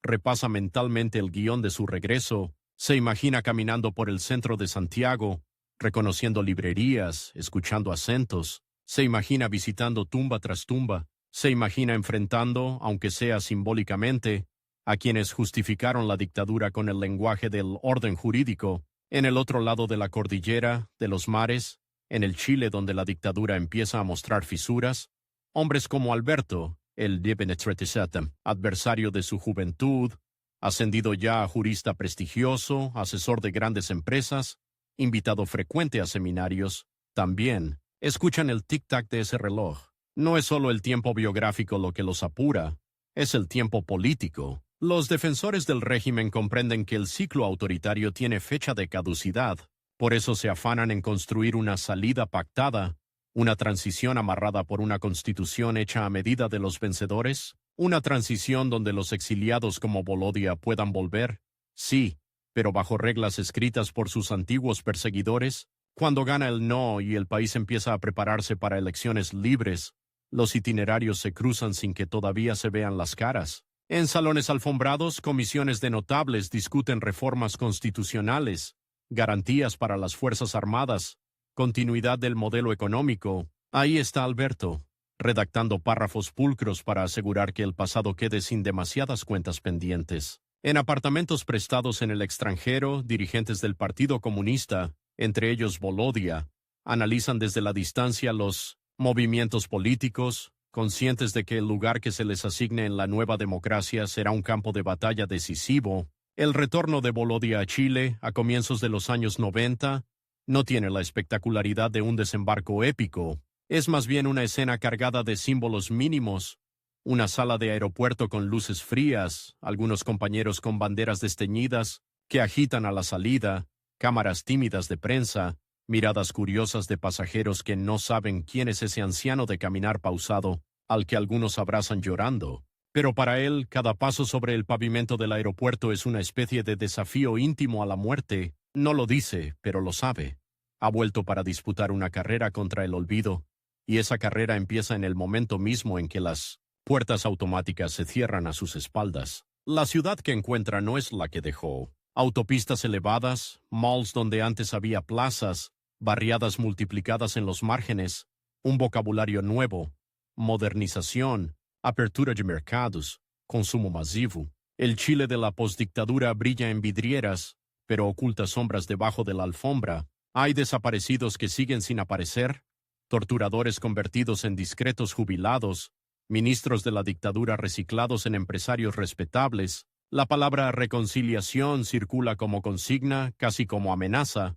Reconciliarse, dicen, es no mirar demasiado atrás. En ese escenario, Volodya no vuelve como un simple testigo, llega otra vez como combatiente. El Partido Comunista ha quedado debilitado por los años de proscripción y asesinato selectivo, pero conserva una reserva de memoria y organización clandestina. Él asume de inmediato una doble tarea: reconstruir el partido en la legalidad limitada que se ofrece y construir un relato público que impida que la transición borre la responsabilidad de los verdugos. Lo hace desde las palabras, artículos, entrevistas, debates televisivos. Lo hace también desde la política. Participa en negociaciones, impulsa candidaturas, se deja tentar por una posibilidad que años atrás habría parecido imposible. Esa posibilidad será precisamente volver al Congreso, volver al escenario donde empezó su carrera política, al espacio del que fue expulsado por leyes hechas a su medida. El círculo se cierra, pero no de manera limpia ni nostálgica. Se cierra como una herida que vuelve a abrirse para ser suturada de otro modo. Su candidatura a senador en los años 90 es, al mismo tiempo, una apuesta y un desafío al sistema político de la transición. Sabe que el sistema binominal, esa ingeniería electoral diseñada para sobrerepresentar a la derecha y castigar a las fuerzas de izquierda, juega en su contra. Sabe también que muchos en la centroizquierda prefieren ver al Partido Comunista fuera del Congreso para no incomodar a los militares y a los empresarios. Es ahí donde la vieja rivalidad con Alberto adquiere una nueva forma. Ya no se cruzan en los pasillos de la universidad, ni debaten en el Congreso de los años 40. Ahora se enfrentan en un terreno más resbaloso, la opinión pública. Mientras Volodya recorre poblaciones, sindicatos, clubes culturales, explicando por qué es necesario que la voz comunista vuelva al Parlamento, Alberto aparece en columnas de diarios y mesas redondas defendiendo el modelo político heredado de la dictadura como el mejor posible. Que no se ilusionen, repite en distintos tonos. La transición tiene reglas, y los extremos deberán adaptarse o marginarse. Lo que en la juventud fue un duelo de discursos ahora es un choque de legitimidades. ¿Quién tiene derecho a definir qué es democracia? La campaña senatorial de Volodia, finalmente victoriosa, se convierte en uno de los momentos más intensos de esa década. No es solo una disputa de votos, es una especie de referéndum moral. ¿Merece un comunista, un expreso político, un hombre que apoyó a Salvador Allende, ocupar un escaño en el nuevo Congreso que convive con senadores designados por la dictadura? Contra todos los pronósticos lo logra. Su triunfo no es aplastante en cifras, pero su peso simbólico es enorme. Cuando se sienta en la sala del Senado rodeado de maderas brillantes, micrófonos y protocolos, tiene por un instante la sensación de estar viendo una película de su propia vida proyectada en cámara rápida. El joven diputado de los años 40, el preso de Pisagua, el exiliado, el militante clandestino, todos convergen en ese cuerpo envejecido que ajusta el micrófono para hablar. Su entrada al Senado introduce una grieta en la escenografía de la transición. Ahora, en el lugar donde se negocian presupuestos, reformas, pactos con la derecha, hay alguien que, cada vez que toma la palabra, recuerda nombres incómodos, detenidos desaparecidos, degollados, ejecutados. Alguien que, cuando se discute una ley sobre orden público, pregunta cuántos de los que están ahí presentes miraron hacia otro lado, mientras se torturaba en cuarteles. Su sola presencia funciona como un recordatorio de que la historia no empezó en 1990. Por supuesto, eso le gana enemigos y desconfianzas. Algunos lo consideran un anacronismo, un obstáculo para el consenso. Otros lo caricaturizan como un dinosaurio soviético en un mundo ya dominado por el mercado y la caída del muro de Berlín. Él escucha esas voces con una mezcla de ironía y cansancio. Sabe que el mundo cambió. Vio derrumbarse el socialismo real en Europa del Este.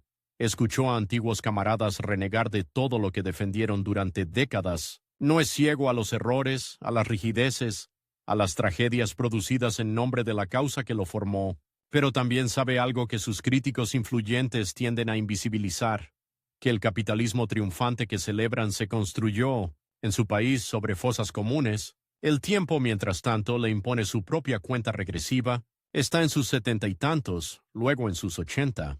Cada debate en el Senado, cada gira por regiones, cada libro nuevo que proyecta, lleva consigo una pregunta silenciosa. ¿Alcanza la vida para decir todo lo que falta por decir? Esa sensación de urgencia se traduce en una productividad casi febril. Publica, reeditado y ampliado sus grandes trabajos biográficos y ensayísticos. Ese Neruda monumental que no solo recorre la obra del poeta, sino que retrata una época entera. Esa historia personal de la izquierda chilena que combina memoria y análisis político en un mismo cauce. Retratos de figuras como Luis Emilio Recabarren, Gabriela Mistral, Pablo de Roca, Miguel Enríquez. Escribir para él ya no es solo militancia. Es un modo de dejar un mapa de nombres, fechas, afectos, traiciones, esperanzas, derrotas. Cada libro funciona como una piedra más en un dique que intenta contener la avalancha del olvido. Sabe que los manuales escolares reducirán la tragedia chilena a unas pocas líneas, que las nuevas generaciones crecerán entre centros comerciales y series de televisión, sin imaginar lo que significó escuchar aviones bombardeando la moneda. Por eso escribe con una mezcla de ternura y furia. Ternura por las vidas que describe, furia por las manos que intentan borrarlas. Su vida personal, en estos años finales, se vuelve también campo de recomposición y dolor. Las hijas que vieron partir a un padre absorbido por la política lo ven ahora envejecer rodeado de libros, con la mirada a veces perdida, a veces encendida por una idea nueva. Los reproches, las ausencias, los silencios acumulados durante décadas se asoman en conversaciones a media voz. En memorias que estallan años más tarde, no hay redención completa posible. Ningún reconocimiento público compensa las noches en que no estuvo, los cumpleaños que se perdió, a las decisiones tomadas a nombre de la causa y pagadas por otros, pero hay al menos un intento de acercamiento, de explicar, de asumir culpas sin renegar del camino recorrido.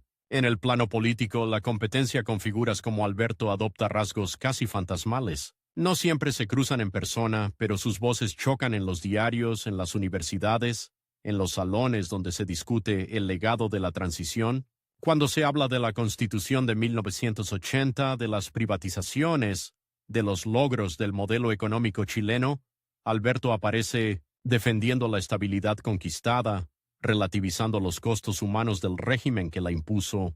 Cuando se habla de memoria, de justicia, de reparación, Volodya insiste en que no hay estabilidad verdadera construida sobre la impunidad. Los dos saben que no verán la resolución final de ese pulso. Saben también que esa resolución dependerá de generaciones que no conocieron ni a Allende ni a Pinochet más que por fotografías. Con el paso de los años, la figura de Volodya empieza a adquirir un estatuto peculiar en el imaginario chileno. Para algunos jóvenes de izquierda es un referente casi mítico, el hombre que atravesó todo el siglo XX chileno sin cambiarse de bando, sin renegar de su militancia, sin venderse a los poderes económicos. Para otros, incluso dentro de la propia izquierda, representa una tradición que es necesario superar, demasiado marcada por Moscú, demasiado atada al partido, demasiado lenta para reconocer ciertos errores. Él escucha esas críticas con más curiosidad que enfado. Entiende que cada generación necesita sus propios héroes y sus propias herejías. Lo que no negocia, sin embargo, es la defensa de la memoria de sus muertos. Cada vez que se discute una ley de amnistía encubierta, cada vez que alguien propone dar vuelta a la página sin haberla leído del Necias, todo, su voz se eleva, ya gastada pero firme. No habla solo en nombre propio ni en nombre del Partido Comunista. Habla en nombre de los que no pueden hacerlo. En su escritorio siempre hay listas de militantes desaparecidos, de presos que conoció en Pisagua y nunca volvieron, de exiliados que murieron lejos de su tierra. Esas listas son para él la verdadera constitución moral del país. En paralelo sigue observando el mundo, la caída del muro, la implosión de la URSS, la transformación de viejos partidos comunistas en fuerzas socialdemócratas, o directamente, en recuerdos históricos. Algunos le sugieren que haga lo mismo, que marque distancia, que matice más, que adopte el lenguaje de la centroizquierda moderna. Él, que nunca fue un dogmático ciego pero tampoco un converso oportunista, elige un camino más difícil: mantener la palabra comunista, sabiendo que en muchos oídos suena a pasado, y al mismo tiempo practicar una crítica abierta, incluso irónica, de los ídolos de piedra levantados en nombre de esa palabra. En entrevistas tardías se le escapa, de vez en cuando, una sonrisa cuando habla de los burócratas soviéticos. No estamos en el negocio de fabricar santos, repite, ni de un lado ni del otro. La tensión entre tiempo biográfico y tiempo histórico alcanza un punto agudo cuando, ya en los 2000, su salud empieza a resentirse con mayor fuerza: enfermedades, hospitalizaciones, fatiga crónica. Sus pasos se vuelven más cortos, sus apariciones públicas más espaciadas, pero su capacidad de trabajo, aunque disminuida, no desaparece. Dicta, corrige, revisa manuscritos, relee cosas que escribió décadas atrás y las anota al margen, como si discutiera consigo mismo. ¿Hay en esas últimas relecturas una especie de segundo juicio? ¿Fui justo con tal persona? ¿Entendí bien tal proceso histórico? ¿No me habré dejado llevar por el odio en ese párrafo? En esos años finales, una escena se repite con frecuencia. Algún periodista joven, grabadora en mano, le pregunta qué siente al haberlo visto todo: la república oligárquica, el Frente Popular, la Unidad Popular, la dictadura, la transición. Él podría responder con solemnidad, pero a menudo apela al humor negro. He visto tanto, dice, que a veces me pregunto si no soy un personaje de novela al que el autor se olvidó de matar en la mitad. Detrás de la broma hay una intuición más profunda. Su vida se ha estirado lo suficiente como para abarcar, casi de punta a punta, un siglo político. Eso le da perspectiva, pero también una extraña soledad. Muchos de sus compañeros ya no están, muchos de sus adversarios tampoco. La batalla continúa, sí, pero con otros rostros. A fines de enero de 2008, el tiempo, por fin, se queda sin vueltas. Volodya Teitelboy muere en Santiago a los 91 años. La noticia recorre Chile con un tono ambiguo. En algunos medios un titular correcto, medido, que lo presenta como escritor y político. En otros una nota más extensa que recuerda su papel en la historia del Partido Comunista, su amistad con Neruda, su paso por el Senado. Para sus detractores es la partida de un obstinado que nunca admitió derrota, Para sus compañeros, la despedida de uno de los últimos testigos integrales de una época que se cierra. En su funeral conviven banderas rojas con retratos de Neruda, libros subrayados con pañuelos de familiares de detenidos desaparecidos. Hay viejos militantes con bastones, jóvenes que lo conocieron solo por lecturas, intelectuales, parlamentarios, obreros. Algunos de los que asisten discretamente estuvieron en el bando opuesto durante la Guerra Fría interna de Chile. Otros participaron de gobiernos que no siempre fueron generosos con el Partido Comunista. La muerte por un día suspende ciertas fronteras, pero no las borra. En los discursos se repiten palabras como coherencia, consecuencia, memoria. Lo que flota sin necesidad de ser nombrado es otra palabra: tiempo. Porque la historia de Volodya Teitelbaum es, en el fondo, la historia de una pelea encarnizada con el tiempo que la represión quiso congelar, el tiempo que la transición intentó acelerar para dejar atrás lo incómodo, el tiempo biográfico, que amenazaba con acabarse antes de que pudiera contar lo vivido. Su mayor victoria quizás no fue haber vuelto al Senado, ni haber publicado libros voluminosos, ni haber sido amigo de poetas gigantes. Su mayor victoria fue haber dejado, dispersada en páginas, discursos, testimonios, una versión del siglo XX chileno que rehúsa ser acomodada a gusto del vencedor. ¿Y Alberto? El rival silencioso, el abogado elegante que defendió una y otra vez el orden establecido, también envejece, también enferma, también termina sus días rodeado de papeles. Sus memorias, si las escribe, estarán llenas de argumentos a favor de la estabilidad, del respeto a la ley, del peligro de los extremismos. Es posible que nunca nombre directamente a Volodya. Es posible que lo despache con alguna frase cortés, pero incluso en esa omisión, se percibe la huella de una competencia soterrada que atravesó décadas, dos vidas paralelas que eligieron bandos opuestos y que, al final, se midieron en un terreno donde ni los tribunales ni los comités centrales tienen la última palabra: la memoria colectiva. Años después de su muerte, cuando nuevas generaciones discuten, a su vez, otra vez, la Constitución, el modelo económico, la justicia, para las víctimas el nombre de Volodya aparece en pancartas, en citas, en pies de página. No es una presencia. Imagina a un hombre que ha visto caer 2 veces el mundo en que creía, y aún así, cuando por fin puede descansar, decide volver al campo de batalla.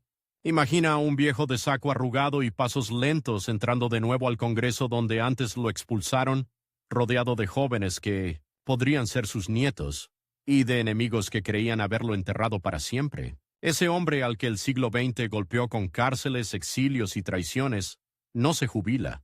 Se convierte en el cronista implacable de Mina de Sentinels y todos, incluso de sí mismo. Ese hombre al borde del ocaso mira el reloj y entiende que le queda poco tiempo, pero también que, si no aprovecha cada minuto, la versión de la historia escrita por sus adversarios será la única que sobreviva.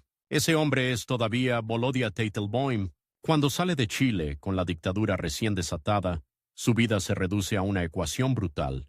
Nombre en listas negras, placas militancia, comunista plus, trayectoria pública, objetivo prioritario. El exilio no es un viaje, es una huida. No hay maletas preparadas con calma ni despedidas ceremoniosas. Hay casas allanadas, teléfonos cortados, compañeros desaparecidos de un día para otro. Hay rumores de centros de tortura con nombres que pronto se volverán sinónimos de horror.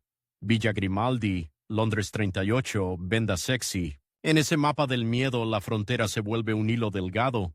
O lo cruzas a tiempo o te ahorcan con él. Volodya atraviesa ese hilo con una mezcla de culpa y alivio. Culpa por los que se quedan abajo, atrapados en la red de la represión.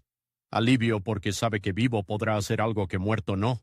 Podría denunciar, organizar, escribir. El avión que lo saca de Chile no solo lo separa físicamente de su país, también lo arroja a un nuevo tipo de combate, el de la política sin territorio propio. De ahora en adelante su patria será una suma fragmentada de ciudades ajenas: Moscú, Ciudad de México, La Habana, Roma, Berlín. Un archipiélago de exilios donde la bandera chilena ondea siempre junto a la palabra dictadura. En los primeros meses afuera el tiempo corre en cámara rápida. Hay que reconstruir casi desde cero una dirección del Partido Comunista que ha sido descabezada, dispersada, diezmada. Hay plenarias en departamentos prestados, reuniones secretas en hoteles baratos, informes que llegan en clave desde la clandestinidad interna. Cada nombre que se menciona puede estar ya bajo tierra o en una celda. Cada carta que llega con retraso de semanas puede contener buenas noticias o la lista de nuevos caídos. Como dirigente en el exilio, Volodia se convierte en una especie de nudo central de una red que intenta no romperse. Habla en foros internacionales, asiste a congresos de la izquierda mundial, recorre embajadas, fundaciones, comités de solidaridad. Su presencia tiene un doble efecto. Por un lado, da rostro, voz y espesor humano al drama chileno. Por otro, lo condena a revivir una y otra vez el golpe, las pérdidas, las traiciones. En cada ciudad hay alguien que le pide: cuéntenos qué pasó. Y él cuenta, con la disciplina de un testigo que sabe que los negacionistas ya están preparándose para decir que exagera, que inventa, y que en realidad no fue tan terrible. También en el exilio reaparece, agazapado, el viejo conflicto con ese enemigo de otra clase social que lo persigue desde la juventud. Si en Chile su rival Alberto trabajaba abiertamente para legitimar el orden conservador, ahora la batalla se libra en otro terreno, el de la opinión pública internacional. En foros, seminarios, reuniones de expertos, empiezan a circular juristas chilenos que defienden al régimen de Pinochet, que hablan de excesos aislados, de restauración del orden, de corrección de un experimento marxista fracasado. En periódicos europeos o norteamericanos aparece de vez en cuando la firma de abogados prolijos, bien vestidos, que aseguran que los militares no tuvieron más alternativa. Volodia reconoce en esa prosa fría y calculada la sombra de sus viejos antagonistas intelectuales. No siempre lo nombra. A veces es Alberto, a veces son sus equivalentes. Hombres formados, brillantes, que usan su talento jurídico para barnizar con legalidad el atropello. Esa competencia no se libra en manifestaciones callejeras ni en hemiciclos, sino en documentos, articulaciones de discurso, entrevistas. Uno intenta pintar las cárceles como medidas de seguridad excepcionales. El otro se encarga de ponerles nombre, rostro, fecha a los encarcelados. Uno habla de desaparecidos como categoría abstracta. El otro recita sus apellidos, los lugares donde fueron vistos por última vez, a las torturas descritas por sobrevivientes. Son de nuevo dos relatos luchando por apropiarse del mismo país. Para soportar esa guerra lenta, Volodia se aferra a la escritura como a una cuerda de emergencia. Si en Pisagua la palabra era un refugio mental, ahora se vuelve su principal arma pública. Empieza a ordenar sus recuerdos, a reconstruir la historia del movimiento obrero chileno, a perfilar largos retratos de figuras centrales de la izquierda. Llega una y otra vez a un nombre que, como un planeta propio, atrae su atención: Pablo Neruda. El poeta, muerto poco después del golpe en circunstancias que nunca terminan de aclararse, encarna para él una especie de eslabón entre el Chile que fue y el que está siendo arrasado. La biografía que Volodia le consagra a Neruda no es un mero ejercicio de admiración, es una operación política y afectiva a la vez. Rescatar la figura del poeta nacional y vincularla de manera inseparable a la causa del pueblo y al proyecto truncado de la unidad popular. Mientras la dictadura adentro intenta apropiarse de algunos símbolos culturales, lavándolos de contenido político, él se encarga de recordarle al mundo que Neruda no fue solo un escritor genial, sino también un militante comunista, un hombre que arriesgó su vida por sus ideas. En cierto modo, al escribir sobre Neruda, también escribe sobre sí mismo, sobre la generación completa a la que pertenecieron, sobre el sueño que compartieron y que ahora solo puede seguir respirando en las páginas de los libros. Esa obra literaria no surge en un vacío, se alimenta de noches sin dormir, de discusiones con otros exiliados, de lecturas febriles, en los pasillos de universidades extranjeras, en casas de acogida, en comités de solidaridad. Volodia se cruza con jóvenes que lo miran con una mezcla de respeto y curiosidad. Para ellos, él ya es un personaje histórico. El dirigente comunista, el amigo de Neruda, el parlamentario derrocado, el preso político. Muchos le piden consejos, otros quieren que les firme ejemplares de sus libros. A veces, mientras escribe páginas sobre el pasado, siente que se está convirtiendo prematuramente en una figura de museo, pero el tiempo no le concede ese lujo. El exilio no es un paréntesis, es una guerra de desgaste. Cada año que pasa, la dictadura en Chile se consolida, se perfeccionan los aparatos de represión, se profundiza el modelo económico, que privatiza y desmantela todo lo que la generación de Volodia intentó construir. Los informes de torturas y ejecuciones siguen llegando, Pero también llegan noticias de autopistas nuevas, de estadísticas macroeconómicas, que fascinan a los organismos internacionales. Mientras él y otros denuncian violaciones a los derechos humanos, sus enemigos venden al mundo la imagen de un milagro económico. En ese contexto, la competencia con intelectuales como Alberto alcanza un nivel perverso. Mientras unos escriben dictámenes para legitimar la nueva Constitución de 1980, hecha a medida de los militares, otros, como Volodya, se empeñan en desnudar sus trampas. Mientras unos hablan de modernización, él habla de despojo, donde ellos ven reformas estructurales. Él ve corrupción, saqueo, miseria organizada.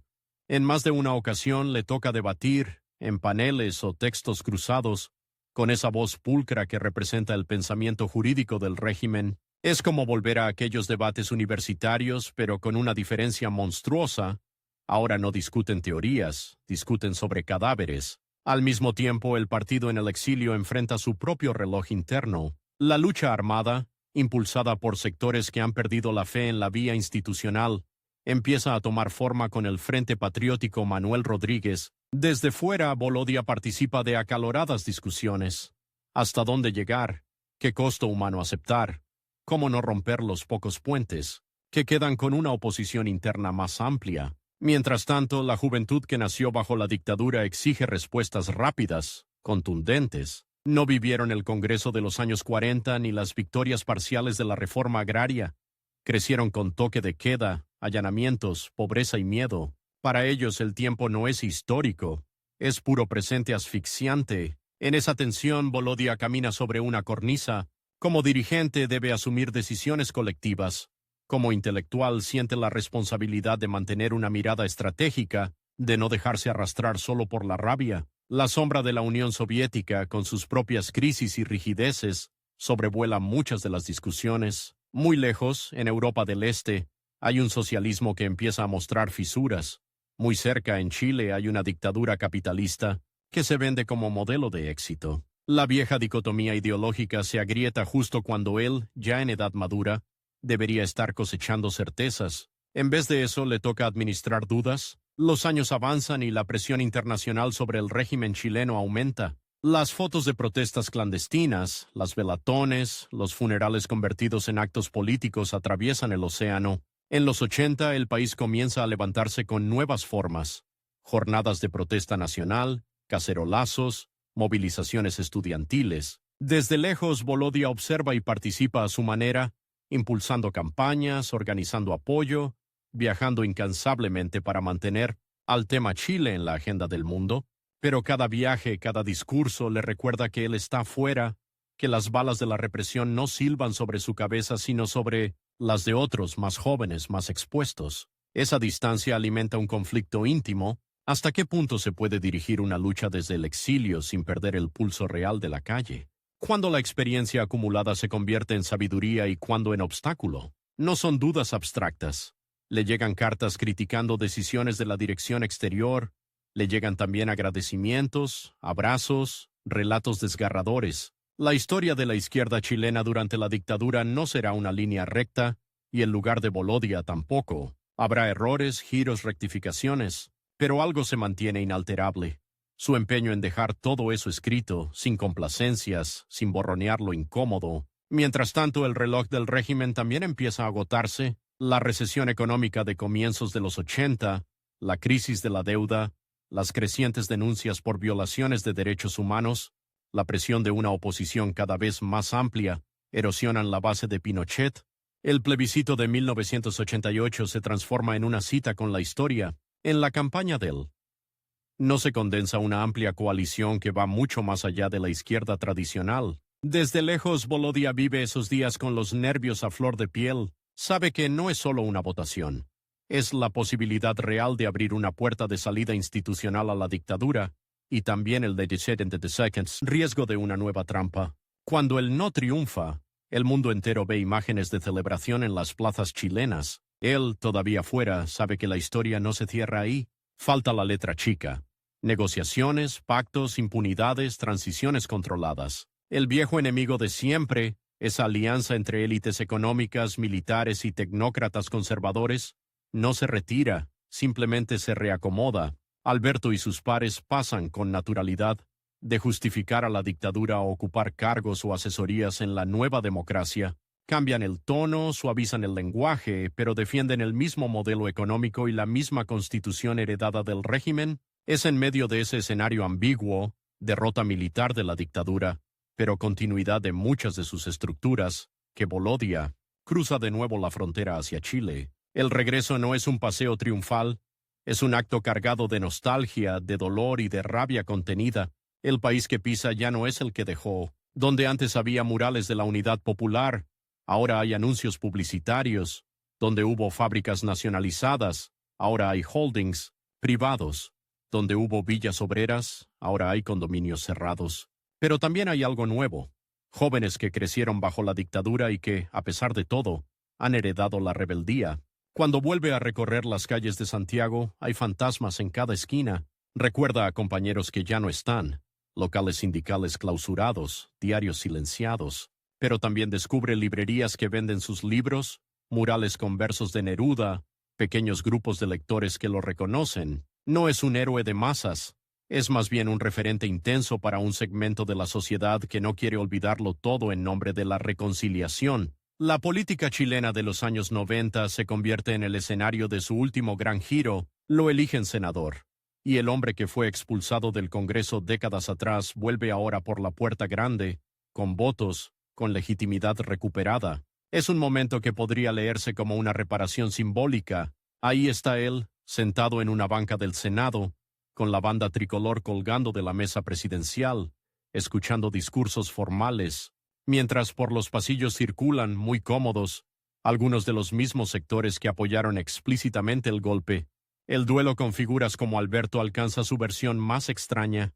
Ya no se enfrentan como bando oficialista y oposición, sino como actores integrados en un mismo entramado institucional que intenta estabilizarse. En ese nuevo parlamento Volodya lleva una carga doble. Por un lado, tiene que ser legislador, participar en comisiones, estudiar proyectos de ley que van desde temas laborales hasta medioambientales. Por otro, sabe que su presencia es, en sí misma, un recordatorio incómodo.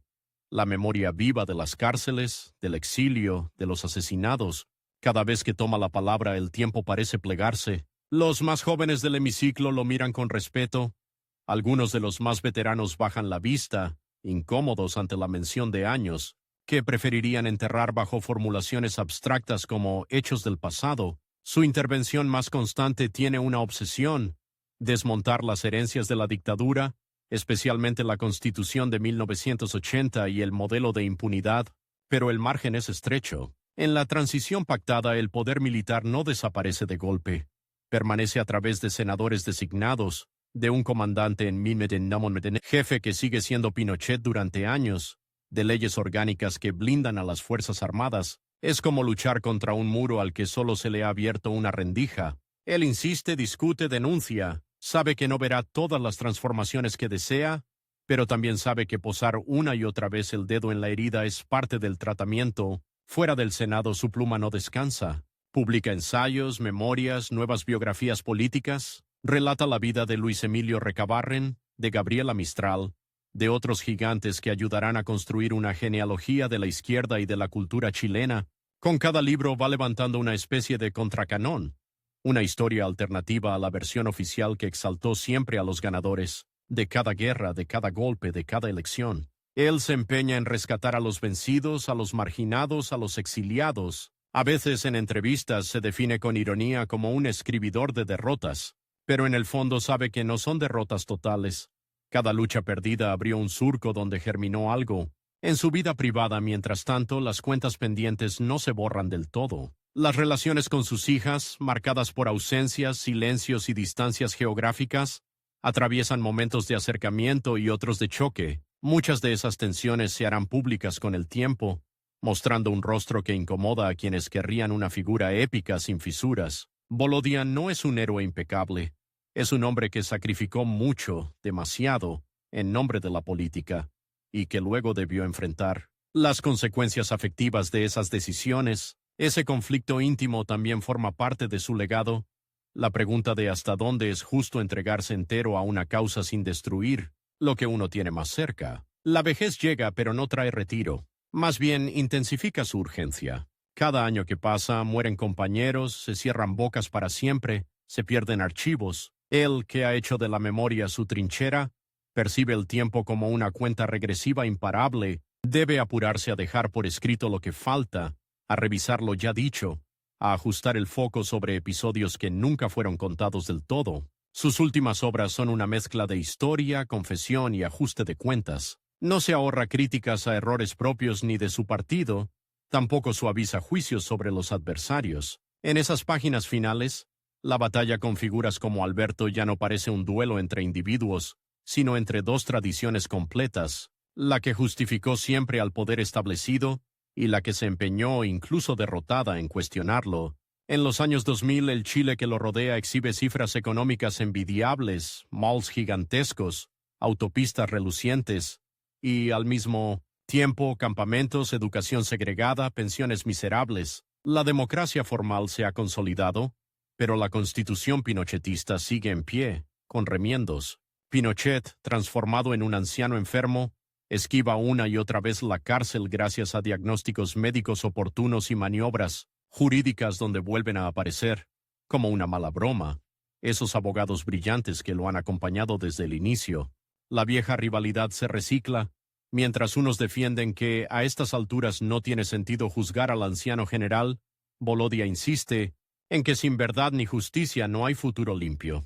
Él mismo, enfermo y cansado, observa ese espectáculo con una mezcla de amarga lucidez y terco optimismo. Ha perdido muchas batallas, pero también ha sobrevivido a todos los regímenes que intentaron silenciarlo. Ha visto caer a González Videla, ha visto arrastrar la imagen de Pinochet por tribunales internacionales, ha visto cómo hijos y nietos de sus antiguos enemigos comienzan a pedir perdón con mayor o menor sinceridad.